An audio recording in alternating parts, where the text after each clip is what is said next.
इस वक्त senior defence analyst colonel retired Abid Latif साहब ने हमें ज्वाइन किया है। अस्सलाम वालेकुम sir, thank you very much for joining us. Marka Haq 1 साल मुकम्मल हुआ है, ऑपरेशन बुनियानुल मरसूस की सक्सेस ज़ाहिर है पूरी दुनिया के अंदर जो है उसका तूती बोल रहा है। At this point in time जो अचीवमेंट हमारी रही, फ्रॉम हेयर ऑन ज़ाहिर है कि इसके बाद से पाकिस्तान की जो पोजीशन है उसके अंदर क्या तब्दीली आई है खित्ते के अंदर, और स्ट्रेटेजिक पॉइंट ऑफ व्यू से, डिप्लोमेटिक फ्रंट के ऊपर तो हम अपनी अचीवमेंट्स को देख रहे हैं, स्ट्रेटेजिक पॉइंट ऑफ व्यू से how do you see that?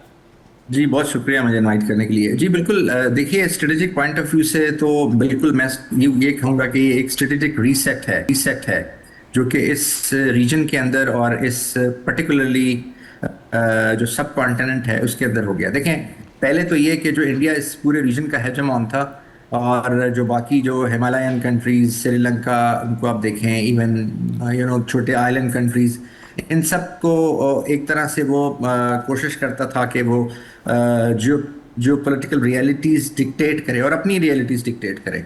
तो इस मार्के के बाद एक तो वो चीज़ चेंज होगी। फिर दूसरा जो इंडिया का जो स्टेचर था, जिस जिस तरह से वो एक यू नो इंडियन ओशन और फिर पैसिफिक ओशन और फिर वो पिवट टू पैसिफिक जो है वो बन रहा था, और जिस तरीके से उसको क्वाड और बहुत सारे डिफरेंट अलायंसेस के अंदर शामिल किया गया था, जो कि जिसका मतलब ये था कि वो जो वेस्टर्न इंटरेस्ट हैं, पर्टिकुलरली अमेरिकन इंटरेस्ट, उनको गार्ड करे इंडियन ओशन में भी और उस पैसिफिक ओशन में भी। और स्पेशली जो वेस्ट पैसिफिक है, यानी जो इंडियन ओशन के जो वो हिस्सा जो कि निकोबार, अंडमान और मलाका से आगे का बनता है, वहाँ पे भी तो इंडिया का वो स्टेचर जो है जी, वो भी मैं समझता हूँ बहुत ज़्यादा इफेक्ट हुआ।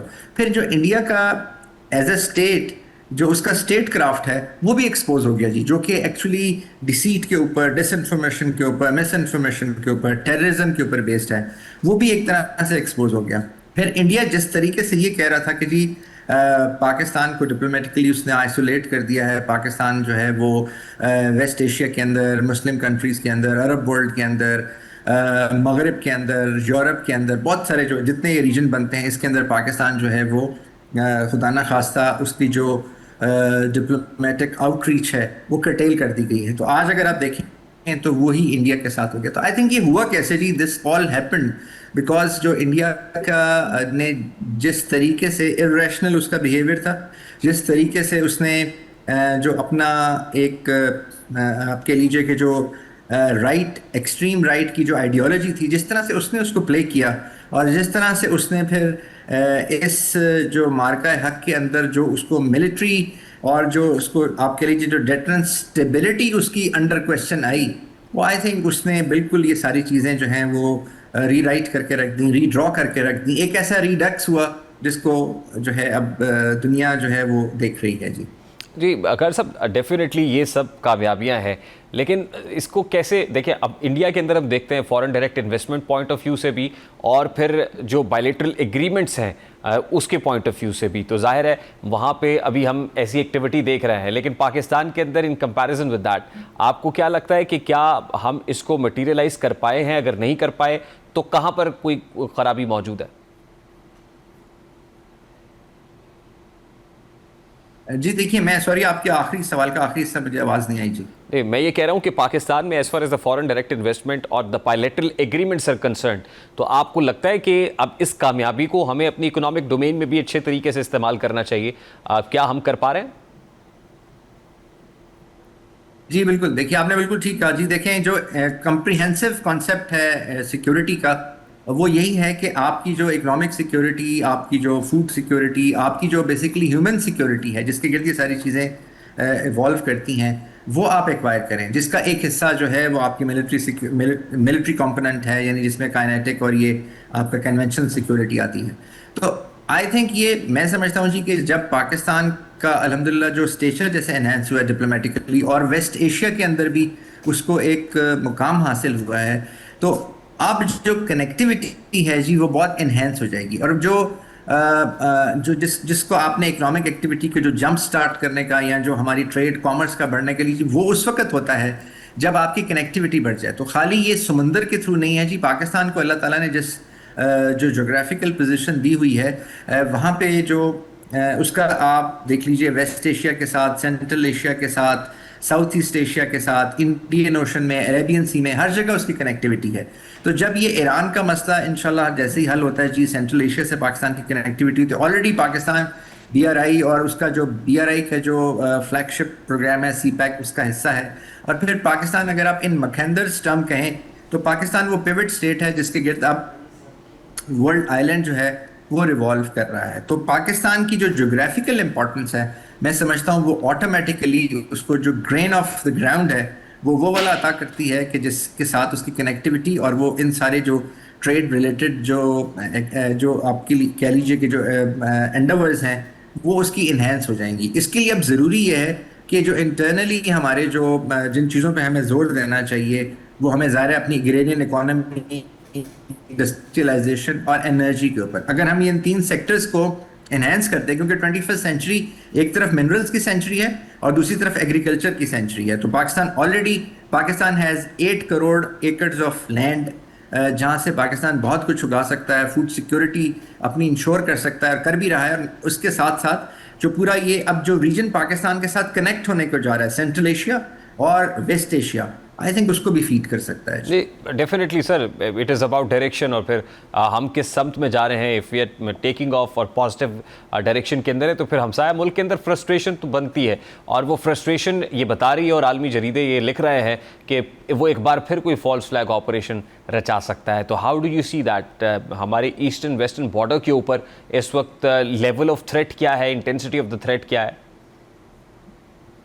जी देखिए, जब ये इंडिया और चाइना का 2019 में ये जो उनकी एस्केलेशन हुई और टेंशन हुई और लाइन ऑफ एक्चुअल कंट्रोल के ऊपर चाइनीज़ फोर्सेस आ गई, तो उस वक्त इंडिया ने बहुत शोर मचाया कि जी इंडिया को 2 फ्रंट वॉर का सामना है, एक चाइना की तरफ से और एक अगर हुआ कभी तो पाकिस्तान की तरफ से। अच्छा, अब इंडिया ने ये जो इसका जो रेटोरिक था उसी को अगर आप देखें तो उसने इसी को पाकिस्तान के ऊपर अप्लाई करने की कोशिश की। उसने जो प्रॉक्सी के थ्रू हमारा जो वेस्टर्न फ्रंट था उसको बहुत डिस्टेबलाइज किया, बल्कि मैं तो ये कहूँगा कि पाकिस्तान के ऊपर उसने 2.5 फ्रंट वॉर वेज करने की कोशिश की। एक फ्रंट वेस्टर्न है, एक फ्रंट ईस्टर्न है और एक 0.5 जो फ्रंट है वो उसने बलूचिस्तान के अंदर एक खुदा न खास्ता इंसर्जेंसी की कोशिश की। अच्छा, इसके बावजूद अगर आप देखें तो जो कुछ वो अचीव करना चाह रहे थे आज से 2 साल पहले वो आज तक अचीव नहीं कर सके, बल्कि उनकी जो उनकी एफर्ट हैं वो अब डिमिनिश हो रही हैं, ना सिर्फ अफगानिस्तान में भी बल्कि बलूचिस्तान के अंदर। आप देख लीजिए स्टैटिस्टिक्स उठा के, जब से ऑपरेशन गज़बुल अज़ब शुरू हुआ है उसके बाद से जो टेररिस्ट एक्टिविटी है हमारे वेस्टर्न बॉर्डर पे, हमारे जो KP है उसके साथ और बलूचिस्तान के अंदर, वो बहुत रिड्यूस हो गई है। पाकिस्तान ने ये अज़म किया हुआ है कि जब तक वहाँ से एक भी बंदा इन्फिल्ट्रेट करेगा, एक भी टेररिस्ट एक्ट होगा, ये ऑपरेशन जारी रहेगा। और ये ऑपरेशन खाली बॉर्डर तक नहीं होगा, ये जो उसकी पूरी किल चेन है उसको एंगेज किया जाएगा।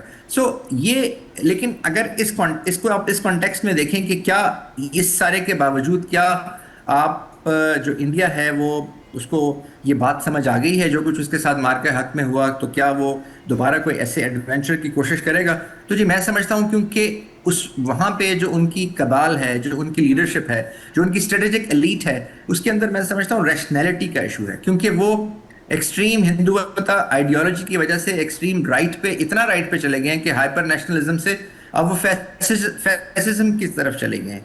तो मुझे ये लगता है as a student of geopolitics कि बिल्कुल वो दोबारा ऐसी कोशिश कर सकते हैं, लेकिन कर इसलिए नहीं रहे। उन्होंने बहुत दफ़ा ये पिछले 8-9 महीनों में रेटोरिकली भी ये कहा कि हम ऐसा करेंगे, ऑपरेशन सिंदूर पॉज, ऑपरेशन सिंदूर जारी है, वो रुका नहीं है। और वो सबको पता ऑपरेशन सिंदूर जो जारी कहते हैं वो फिलहाल हमारे वेस्टर्न बॉर्डर की तरफ से कहते हैं, लेकिन उनकी ख्वाहिश ईस्टर्न तरफ से भी है।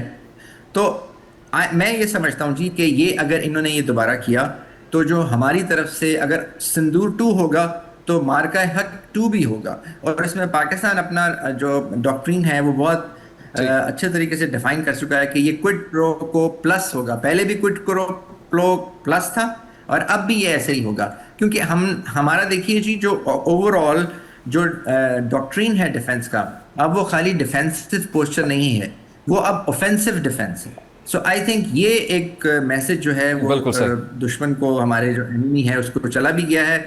और उनको इसका अदराक भी है। और जहां तक बात है टेक्नोलॉजी की, टेक्नोलॉजिकल डेटरेंस की, तो हाँ, मार्का हक में हम ऑलरेडी कन्वेंशनल और टेक्नोलॉजिकल डेटरेंस जो है वो प्रूव कर चुके हैं, बिल्कुल बल्कि सही कर साहब, आई डेटरेंस हैव स्टेबिलिटी भी प्रूव कर चुके हैं।